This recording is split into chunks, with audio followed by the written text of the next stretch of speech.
Vamos a ver si ese es el escenario que se da, porque la verdad es que tenemos a la oposición presentando un proyecto y también a la democracia cristiana anunciando el suyo. Vamos a conversar con el subsecretario de Previsión Social, Pedro Pizarro, a quien está con nosotros ya listo para dialogar sobre un desafío que es bien relevante. Subsecretario, gracias por estar con nosotros. Bienvenido, buenas noches. Buenas noches, Juan Manuel, encantado.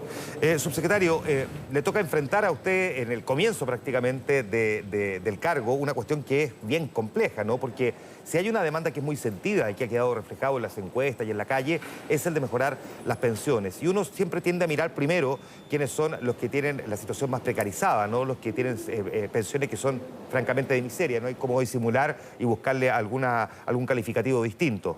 Pero al mismo tiempo también está el desafío de ver qué se hace con la clase media, con las personas que han tenido falta de rigurosidad por razones laborales, de no cotizar todos los meses.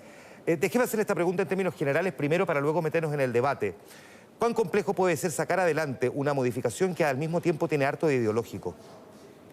A ver, efectivamente, yo llegué a la subsecretaría en el mes de noviembre y tuve la fortuna de poder participar en la discusión del cambio en el pilar solidario, cambio que se logró aprobar y se logró aprobar con la buena voluntad y con el acuerdo y conversaciones que hicieron de que esta ley nos permitiese al 60% de nuestros pensionados con menores ingresos tener la mejora más importante en la historia del pilar solidario.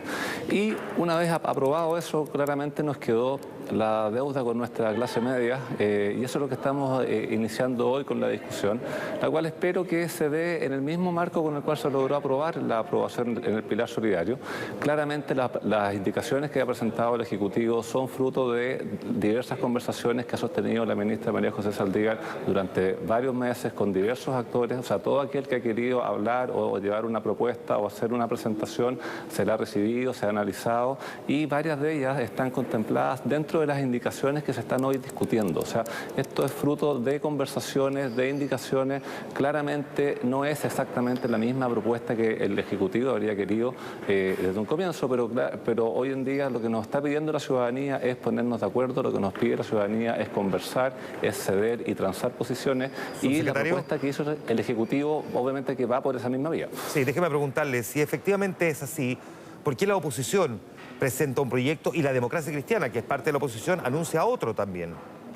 Bueno, porque claramente hay algunas posturas que son un poco distintas. O sea, sería muy raro de que la oposición, la democracia cristiana, Chile Vamos, tuviesen exactamente la misma visión, la misma postura y los mismos conceptos que quisiesen modificar. Entonces, ahora, ¿qué tenemos de acuerdo? Hay que subir la cotización, lo sabemos todos. Hay una parte de ese monto de cotización que no va a ir a cuentas personales, sino que va a ir a una solidaridad o reparto. Claro, pero el gobierno plantea un 3% y la oposición plantea un 6%. Claro, pero por otro lado tenemos una mayoría de la ciudadanía que valora en forma importante su aporte y su ahorro individual. Entonces uno tiene que dentro de la propuesta hacerse cargo de lo que quiere una mayoría de la ciudadanía con la propuesta que quiere la oposición y se va compatibilizando. Y por eso es que tenemos hoy 3 puntos que van directamente a solidaridad y a reparto. Ahora, puesto en esa línea, probablemente hay que esperar también el detalle del proyecto de la democracia cristiana. Déjeme preguntarle cuán negociable es el proyecto entonces del gobierno. Si la palabra suena fea, se lo pregunto de una manera más diplomática, cuán discutible en el Congreso va a ser lo que ha enviado el Ejecutivo. Bueno, claramente este proyecto trae un trabajo prelegislativo relevante, o sea, ya se ha hecho una discusión y se han hecho concesiones durante gran parte de la etapa previa. Ahora, obviamente estamos ingresando en el Congreso, entonces dentro de la discusión se podrían generar algunos puntos. Siempre puede ocurrir, pero esto ya trae varios puntos de concesiones por parte del Ejecutivo y de modificaciones respecto a la propuesta original. Entonces, como te decía en un comienzo, la forma de llegar a acuerdos es cediendo todos, no solamente cediendo una parte aquí, todos tienen que ceder respecto a sus posturas iniciales y con eso ir llegando a puntos intermedios y a nuestro entender y el entender del Ejecutivo, la propuesta ingresada está muy cercana a este punto intermedio. Lo que pasa es que en esa misma, si yo sigo su línea argumental, el cediendo todos, o sea, todas las partes, hay una parte de la oposición que estaba pidiendo que se terminaran las AFP, que todo pasara a reparto. Bueno, a nivel de las administradoras lo que se está haciendo es incorporar reformas sustanciales y de fondo. O sea, claro, el sistema no va a ser igual una vez aprobado el proyecto de ley respecto del negocio de las administradoras. Y lo más fundamental, o sea, se incorporan nuevos actores que son entidades sin fines de lucro, corporativas de afiliados, y que libremente, si es que tienen un mejor resultado, los cotizantes se van a ir hacia ese sistema y no hacia el otro. Y por otro lado se contempla algo que era muy pedido por gran parte de la ciudadanía, que era la devolución de parte de las comisiones cuando las rentabilidades no son las que se están obteniendo. O sea, los cambios que se hacen en la industria son relevantes. Déjeme preguntarle por eso último, subsecretario, porque también hemos escuchado de la propia industria que dicen que esto puede ser un desincentivo, el hecho de que tengan que devolver la comisión en caso de que la rentabilidad sea negativa y que por lo tanto sea un desincentivo a querer generar las inversiones como lo han hecho hasta ahora, o planteado de una manera diferente, que busquen más bien instrumentos menos riesgosos, pero al mismo tiempo menos rentables para no perder la comisión. Bueno, por eso mismo es que el Fondo A está fuera de la norma de devolución. ¿Por qué? Porque el Fondo A es un fondo voluntario tanto para la administradora como para el cotizante, y si la persona decide ir a ese fondo, que tiene un mayor riesgo, asume la posibilidad de que tenga alguna pérdida o una mayor ganancia. O sea, obviamente que mayores riesgos traen consigo o mayores pérdidas o mayores ganancias. Pero el hecho de que las administradoras hayan criticado este punto quiere decir de que efectivamente el proyecto presentado está por un punto intermedio. O sea, si uno está proponiendo algo que va respecto de diversas conversaciones y de ceder posturas, lo peor que nos puede ocurrir es que algún sector diga me representa 100% y el otro diga que no. Y lo que nos hemos encontrado es que ningún sector se siente 100% representado, y eso nos da a entender que el punto intermedio se ha alcanzado en el proyecto presentado por el Ejecutivo. ¿Qué le parece la idea de cobrar royalty a las utilidades de las AFP? Mira, los royalties están asociados a algún recurso natural o algún tipo de, por ejemplo, a nivel de minería u otro, que se van agotando con el tiempo, y por eso es que se aplican. O sea, si tú vas al concepto técnico de la palabra royalty... Exactamente eso, claro. Es un impuesto a un recurso no renovable. Claro que aquí no es el caso, o sea, no estamos hablando de un recurso no renovable como para hablar de un royalty.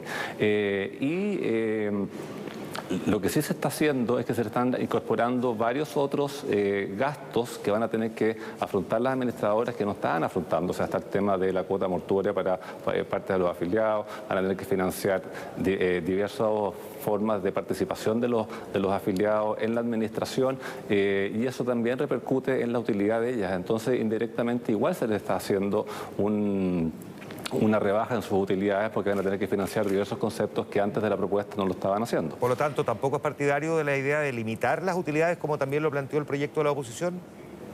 Es que limitar utilidades, a ver, las utilidades que tienen las administradoras provienen en gran parte de lo que es el tema del encaje, y el encaje es fondos de la propia administradora que están dentro de los mismos fondos que están administrando de los afiliados. Si obtienen mayores utilidades, esas utilidades son porque tanto por los afiliados ganaron más y por el encaje ganaron más. Entonces, si les ponemos un límite a eso, también estaríamos o podríamos correr el riesgo de terminar poniéndole un límite a la utilidad que obtienen para los pensionados, y eso claramente no lo queremos. Subsecretario, en la lógica de tener un ente diferente a las AFP administrando este porcentaje adicional de cotización, ¿cómo se explica o cómo se justifica el que el 10% sea inamovible y que el 6% sí se pueda, digamos, trasladar a un ente distinto? Que es un argumento que se escucha bastante decir, ¿por qué si es bueno para el 6 no es bueno para el 16? A ver, lo que pasa es que la lógica que tiene el 10% respecto de la lógica que tiene el otro 6 son distintas, y eso es lo que amerita que haya un organismo estatal que sea el que los administre. O sea, dentro de ese 3% tenemos una capitalización colectiva y tenemos una solidaridad que va con el otro 3. Entonces, como obedecen a lógicas distintas, que tengan distintas entidades que las administren, pero dentro de la discusión en la comisión se está planteando ya por algunas personas la posibilidad de que se pueda disponer eventualmente de ese 3 y de ese 10. O sea, pero esto está recién discutiéndose. Podría haber algún margen para conversar en ese punto, pero obedecen a lógicas distintas, por eso es que se plantean con el 10 las administradoras y el otro 6 con el ente estatal. Por último, subsecretario, siendo realista, porque una cosa es el voluntarismo y otra es la realidad, plazos para este proyecto. Mira, esto tiene discusión inmediata, por consiguiente a nosotros nos encantaría como Ejecutivo poder tenerlo aprobado a la mayor brevedad para poder estar pagando en el mes de abril. Marzo sería ya muy difícil para ahora, sobre todo los cercanos del receso, pero si pudiésemos estar pagando en abril los beneficios inmediatos que por el aporte estatal vamos a poder estar pagando al comienzo del funcionamiento de la reforma, nos encantaría que esté durante a lo menos la primera quincena de marzo ya aprobada para poder estar a tiempo y llegar con estos aumentos en el mes de abril para nuestros pensionados que lo están esperando. El subsecretario de Previsión Social, Pedro Pizarro, conversando con nosotros esta noche en Mega Noticias Plus Prime. Muchas gracias, subsecretario, que esté muy bien. Buenas noches. Gracias a ti, que les vaya bien.